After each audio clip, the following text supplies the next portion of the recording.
Welcome to what I would have to think is the final installment of this series, as I am breaking down, going through all the lyrics of the songs that I've performed live on this channel.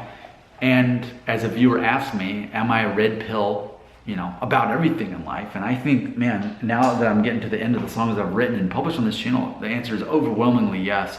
So red pill meaning I take control of my own life, my time, my energy, my emotions, my perspective on life belongs to me. I don't give that power over to other people. I'm always looking for a different way of doing things. The red pill. Don't buy into what media or politics or Facebook or whatever social media tells you. If there's another way of looking at things, I want to see that other perspective. I'm open to realizing I control so many things. Focus on what you can control, not on what you can't. Here we go, moving to November 2020. I wrote a song on here called This Is 40. So just go in my search box on my channel, type in original song, and then type in This Is 40, and here's what you're gonna get. I'm counting calories and lifting weights. My main hobby is to finally get in shape. I bought a Jeep with a manual transmission just to give myself a challenge and to live a little. I really can't say that I'm worried. This is 40. Youth is wasted on the young. I see the irony. It isn't lost on me. Here comes the second half. I've gone and done the math. This is where I'm at. This is 40. My wife thinks I'm crazy, but my kids think I'm cool. Now that I'm this old, what have I got to lose? I used to care about things I couldn't control, but now with this new body, I don't have a fickle bone. I really can't say that I'm worried. This is 40. I miss the 80s. I miss the 90s, but this ain't too bad for a midlife crisis. Yeah, as I wrote that song, I purposely, I could have almost called it This Is 40, the red pill theme song. So there you go, you can check that one out. Making Up for Lost Time. Oh yeah, this song. It's funny how I've written so many songs in the past year specifically. Once COVID kicked in, I just really started cranking out songs. Yeah, man, this song, Making Up for Lost Time. Check that one out. So here's the lyrics written in December of 2020. I'm making up for lost time. Like I'm waking up for the last time. Taking notes from the past, I'm waking up, making up for lost time. I survived another night of not dying in my sleep. Relieved again, I didn't wake up in the wrong religion's hell. So Lord have mercy on my soul. Jesus, I'm your fool. Forgive me for my unbelief, but you're still the truth I choose. I just keep living. That clock is ticking. Just keep living is all I know. Life itself is a distraction from the things that matter most. Sometimes you have to see a photo to remember what you know. Take a look around you at the people who show up. They're worthy of your time and worthy of your love. Man, I am proud of the lyrics of that song. Again, this whole thing is about taking control of your own life and taking perspective and making the most of it. That's so red pill. I'm not handing my life over to other people. I'm in charge of this thing, or at least the things I am in charge of, I focus on those. What do we got else? Okay, so then here's another one from this is funny because This Is 40. I published that on the channel, and then the very same day I wrote Making Up for Lost Time, and then the next day I published it, and then that same day then I wrote this song and then recorded the next day. So I was on this roll where I'd write a song and just publish it the next day. So here's the next one. These are all just written literally one day apart. This is what it feels like to be born. So man, you need to check that song out. Type in on my channel, original song, this is what it feels like to be born. Here's the lyrics. This is what it feels like to be born. Pain and pleasure measured by existence. This is how it feels to be alive, finding meaning so all this can make sense. This is what it feels like to be loved, engaged in time and space and understanding. This is how it feels to love someone, giving meaning so this all can make sense. This is what it feels like to be wrong, shame and sorrow measured by confusion. This is how it feels to be right, having meaning so all this can make sense. So there's definitely a deep philosophical song there written in December 2020. Yep, and here's another one. They were just back to back. So then the next day I published this song, which I had just written all within 24 hours. I wrote it and published it. Here we go. Where'd all those people go?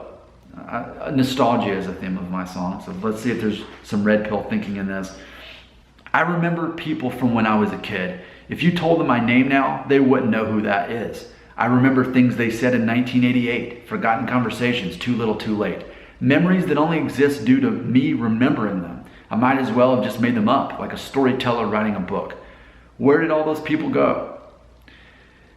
I was only passing through, barely knew what I was doing there, but I remember them. When I was in college, I helped kids after school. And then in the summers, I was a camp counselor. I traveled to Thailand where I taught the 4th grade. Now they're in their 20s. Do they ever remember me? Yeah, all that stuff's true, by the way. This is an autobiographical song.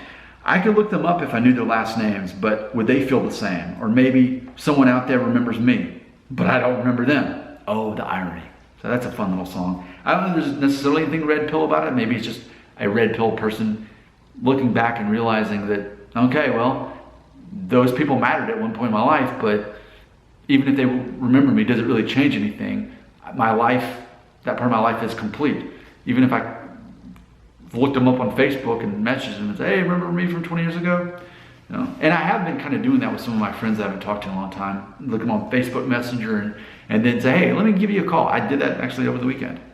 Okay, so I guess we're about done because now I'm on the page that says 2021 song ideas. So these are songs I'm planning to write this year. And there it is, the final song. Wearing this same clothes and in the same day, I recorded Open House. So here's the lyrics to Open House. Let's see if this sounds red pill to you. I've driven past that house my whole life. I've always wondered what that place was like in its prime. I imagine people who were like us, who laughed and loved and looked for joy in simple things. Where are the keys for me to see? Where are the keys? Open house, show me around. Happiness can actually be measured. Do you feel meaning? Do you find meaning? Do you find pleasure? Do you feel engaged? Happiness is not something you chase down. You have to find it wherever you are in simple things. That's so red pill. And by the way, the perspective of the song changes and matures. So at first I say, where are the keys? But then the second, I say, where are the keys for me to see? By the next time, I'm saying, where are the keys for us to see? And by the third time I say, I have the keys. So for example, final verse, they've driven past my house their whole lives. They've always wondered what that place was like in its prime. They imagine people who are like us, who laugh and love and look for joy in simple things. I've got the keys for them to see. I've got the keys. Open house, I'll show you around this house. Whereas before I'm saying, show me around this house. Now I'm saying, I'll show you around this house. So this is red pill specifically because there's a character arc. In the behind the song version of video that I made, I explain that the first verse is me in my teenage years and 20s, then it moves to kind of my 30s, and then it moves to modern day going into my 40s. Then my own perspective changed that, wow, I actually have the keys to this house where good memories are made and discovered, because happiness is a choice, it's not a chase. So there you go. That's all the songs up to this point that I have written. And I suppose maybe later, if anybody even, again, it's all about the free market.